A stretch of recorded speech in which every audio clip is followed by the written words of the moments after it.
sejahtera, saudara dan saudari yang dikasihi dan diberkati.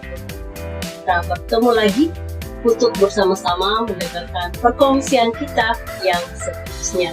Sebelum itu saya ingin mengucapkan selamat datang kepada Anda yang pertama kali bersama kami, juga Anda yang setia bersama-sama kami.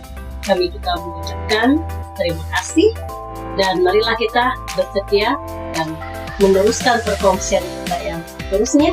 Silalah bersama-sama kami sehingga selesai.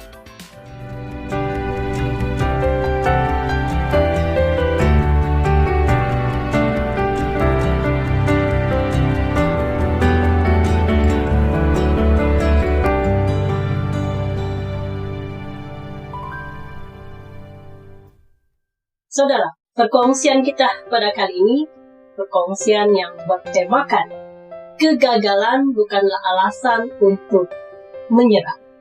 Perkataan gagal merupakan menunjukkan kepada sesuatu perkara yang telah kita tetapkan namun kita gagal melakukan. Kegagalan berarti gagal menyelesaikan sesuatu yang telah ditetapkan. Gagal karena kita telah gagal mencapai target yang telah kita tetapkan. Apabila seseorang mengalami kegagalan, pasti akan merasa kecewa, merasa malu, rasa rendah diri, tidak kurang juga ada perasaan marah pada diri sendiri, marah pada orang lain pun ada ya. Jadi saudara dan saudari, pada kali ini kita akan bersama-sama mendengarkan sesuatu tentang kegagalan, bahwa kegagalan bukanlah alasan untuk kita menyerah kalah. Kegagalan bukanlah alasan untuk kita tidak lagi memperbaiki hidup kita, untuk tidak lagi melakukan sesuatu, untuk tidak lagi sekali lagi memulai sesuatu yang kita telah gagal melakukan. Kegagalan bukanlah sesuatu perkara yang buruk sebenarnya. Kegagalan bukanlah sesuatu yang sangat memalukan, tapi kegagalan akan menjadi sesuatu poin yang penting, poin yang baik jikalau kita mempelajari kembali kegagalan itu sebagai suatu pelajaran untuk memperbaiki apa yang akan kita lakukan sekali lagi. Kegagalan yang telah kita alami, yang telah kita lakukan sebentar tadi. Jadi saudara, kegagalan bukanlah sesuatu yang buruk, kegagalan bukanlah sesuatu yang memalukan sebenarnya. Jikalau kita mengambil kegagalan itu sebagai suatu pelajaran untuk memperbaiki diri kita, untuk memajukan diri kita lagi, dan sekali lagi memulai apa yang telah kita gagal lakukan itu, kita melakukannya sekali lagi, dan pasti kita berjaya melakukan apa yang telah kita tidak dapat capai, apa yang telah kita gagalkan lakukan di dalam kehidupan kita. Seperti dalam Alkitab, ada juga beberapa tokoh penting di dalam Alkitab yang kita pelajari. Mereka pada mulanya gagal. Seperti Rasul Petrus gagal menunjukkan kesetiaannya kepada Tuhan Yesus. Rasul Petrus menyangkal Tuhan Yesus banyak 3 kali. Ya. Dan juga Rasul Petrus waktu Tuhan Yesus telah mati, ia juga kembali ke pekerjaannya sebagai seorang nelayan. Namun akhirnya setelah Tuhan Yesus bangkit dan datang kepada Petrus, mendidik Petrus, mengajar Petrus, akhirnya Petrus menjadi salah seorang rasul yang sangat hebat, salah seorang rasul yang besar, dan juga merupakan seorang tokoh iman di mana kesetiaannya membawa ia sampai mati di atas penyaliban. Petrus disalib dengan kepala yang terbalik dalam bentuk X. Petrus disalibkan. Dan di sini kita melihat Petrus telah belajar dari kegagalannya. Petrus dalam Alkitab kita lihat Petrus gagal 2 kali di dalam ia menyangkal Tuhan Yesus, dan juga dalam ia meninggalkan pelayanan, ia kembali kepada pekerjaan asalnya saudara. Namun akhirnya ia berjaya, bahkan mati demi mempertahankan imannya. Dan saya juga percaya kepada kita pada hari ini. Percaya kepada kita yang setiap kita yang mau bangkit kembali, setiap kita yang mau belajar kembali, setiap kita yang mau sekali lagi mengorak langkah, memulaikan kehidupan kita.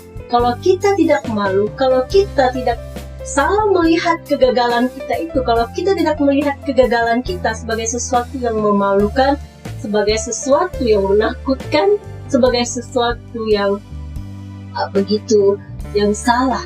Jikalau kita salah melihat, salah menilai kegagalan kita itu, kita pasti sentiasa terpuruk, kita pasti sentiasa tidak dapat bergerak, berjalan, karena kita asik mengingat kekalahan kita.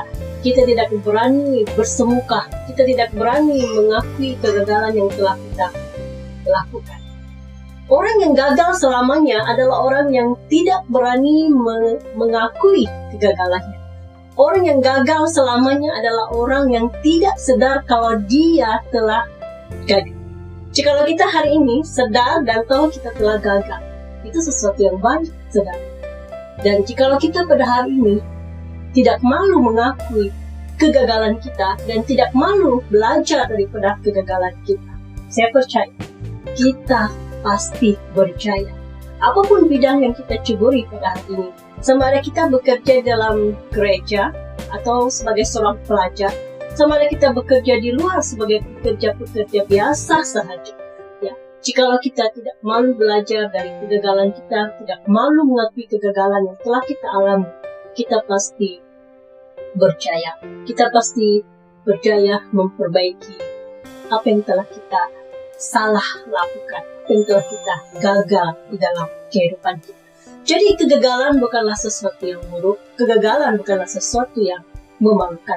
Sebaliknya, kegagalan menjadikan kita seorang yang matang, seseorang yang berpelajaran, yang bukan saja belajar secara teori, tetapi prakteknya, saudara. Kita sendiri mengalaminya, kita sendiri belajar, dan kita memegang pelajaran itu di tangan kita sendiri. Dan apabila kita bercakap, belajar kepada orang apa yang telah kita sendiri alami, ia akan mendatangkan kesan kepada pribadi yang mendengar. Apa yang kita ajar, yang kita sampaikan, yang kita beritahu adalah berdasarkan pengalaman dan pengetahuan kita sendiri.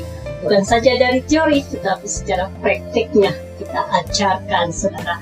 Oleh itu, saudara dan saudari, ya, orang yang gagal selamanya adalah orang yang tidak sadar kalau dia gagal.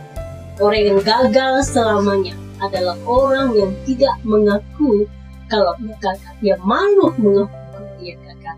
Jadi kegagalan bukanlah sesuatu yang buruk. Kegagalan bukanlah sesuatu yang memalukan. Kegagalan bukanlah alasan untuk kita menyerah kalah. Kegagalan bukanlah sesuatu yang membuat kita harus mengundurkan diri kita, meneruskan apa yang telah kita lakukan. Lakukan lagi. Tidak kisah berapa kali Anda gagal, lakukan dan terus lakukan, saudara. Karena adalah normal, ya, kalau kita pernah gagal. Dan adalah tidak normal kalau kita tidak pernah mengalami kegagalan. Karena itu adalah perkara biasa, lumrah dalam dunia ini jikalau kita mengalami kegagalan. Jangan pandang kegagalan Anda sebagai sesuatu yang bisa melemahkan Anda. Jangan pandang kegagalan Anda sebagai sesuatu yang memalukan, yang menjijikkan. Tetapi pandanglah itu sebagai sesuatu yang bisa menggalakkan kita, bisa membuat kita lebih bergairah lagi, ya, hidup, melakukan, memulai sekali lagi apa yang telah kita gagal lakukan dalam kehidupan. Demikianlah perkongsian kita. Kegagalan bukanlah alasan untuk menyerah kalah. Semoga Anda diberkati. Kita bertemu lagi di lain perkongsian.